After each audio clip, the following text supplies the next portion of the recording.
कहा था कि सेकंड क्वेश्चन हम लोग पढ़ रहे थे, तो सेकंड क्वेश्चन में क्या था कि अच्छा एटॉमिक मास के अकॉर्डिंग अरेंज किया हुआ है। और उसके बाद बताओ कि मैंडलीफ ने और क्या क्या चीजें बोली।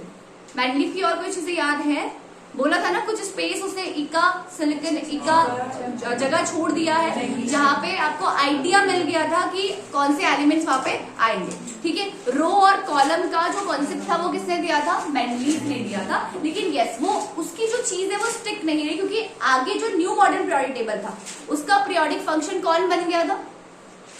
उसका पीरियोडिक फंक्शन क्या था? एटॉमिक नंबर था। तो क्लियर है इतनी बात? ठीक है, उसने जो दिया था वो एटॉमिक मास के बेसिस पे दिया था, लेकिन आगे जो आपका था वो क्या बन गया था? एटॉमिक नंबर बन गया था। तो ये चीज ध्यान रखना। उसके बाद नेक्स्ट है what is the basic difference in approach between Mendeleev periodic law and the modern periodic law. बताइए, मैंडलीफ में एटॉमिक मास और मॉडर्न में एटॉमिक नंबर, तो डिफरेंस समझ में आया? This is the basic difference. याद रखिएगा कि जो मैंडलीफ की पीरियोडिक टेबल थी उसमें क्या था आपका? एटॉमिक मास था, और दूसरे में क्या था आपका? एटॉमिक नंबर था। ऑन नेक्स्ट है आपका on the basis of quantum number. अच्छा पहले बताइए, how many quantum numbers are there? 4. First one is principal quantum number, second is azimuthal quantum number, third is magnetic quantum number and fourth is spin quantum number.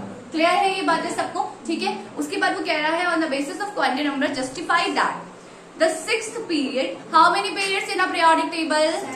7 periods, correct. Of the periodic table should have कितने elements कह रहा है? 32 elements. ठीक हो गया। तो 6 period का मतलब होता है, देखिए कौन कौन से शेल आपके प्रेजेंट है 6 पीरियड। देखिए 6 पीरियड में हमारे प्रेजेंट होते हैं, एक तो 6s प्रेजेंट होता है, एक 4f प्रेजेंट होता है। आपको पता है ना कि जब f की बात करते हैं तो अच्छा, अब बाबू ने पता है क्या कहा था? जब हम इलेक्ट्रॉन को फिल करते हैं तो अकॉर्डिंग टू किसके फिल करते हैं? बताइए जल्दी से। According to energy level. जिसकी एनर्जी क्या होती है आपकी? कम होती है, उसमें इलेक्ट्रॉन क्या होते हैं आपके? पहले जाते हैं, और जिसकी एनर्जी ज्यादा होती है उसके इलेक्ट्रॉन क्या आते हैं आपके? बाद में जाते हैं। तो जो आपका कौन सा पीरियड की बात कर रहे हैं ये बताइए क्वेश्चन में? 6 पीरियड की बात। तो 6 पीरियड में 6s आता है, 4f आता है, 5p आता है, और 6 क्या आता है आपका? d आता है। अब जब आप कॉन्फ़िगरेशन करके देखेंगे तो आपके क्या होगा? इस तरीके से आएगा। अब देखिए क्या है, s में कितने आते हैं मैक्सिमम इलेक्ट्रॉन? 2 आते हैं। ठीक है, f में कितना आता है? 40, p में कितना आता है? 6, और d में कितना आता है? 10। अगर मैं इनको ऐड करूं तो 2 प्लस कितना आ जाएगा? 40 प्लस कितना आ जाएगा? 6 प्लस कितना आ जाएगा? 10। कितना आ रहा है ऐड करके बताइए? 14, 15, 16 और 6 कितना हो गया? टोटल ऐड करके 32 हो रहा है, करेक्ट। तो यानी कि उसने पूछा ना कितने एलिमेंट्स होने, कितने इलेक्ट्रॉन होने चाहिए, पूछा क्या पूछे क्वेश्चन में? एलिमेंट। तो यानी कि टोटल जो टोटल एलिमेंट है इसीलिए वो कितने आते हैं आपके? 32 आते हैं, क्योंकि जो कॉन्फ़िगरेशन है वो ये है। किसका कॉन्फ़िगरेशन है? आपके 6 पीरियड का कॉन्फ़िगरेशन। अब 6 पीरियड मतलब 6 वाला आउटर मोस्ट तो हो गई होगा। उसके बाद देखो यार कैसे निकालते थे एनर्जी? पहले मुझे बताइए, how we calculate energy. Energy कैसे निकाले? कौन सा रूल था जिससे हम एनर्जी निकाल सकते हैं? N+L रूल पढ़ाया था। N+L rule. अगर आपको डाउट है तो आप N+L रूल से चेक कर लीजिए। इसका N कितना है? 6 प्लस S के लिए कितना था? L की वैल्यू 0, तो यानी कि 6 प्लस 0 कितना आ गया? 6। 4f में बताइए 4 प्लस L की वैल्यू क्या क्या होती है? 0, 1, 2, 3।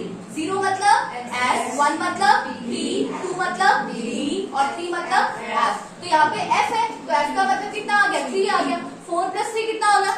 7। इसके बाद 5p बताओ। 5p का मतलब 5 हो गया। n का value, and what is the value of l?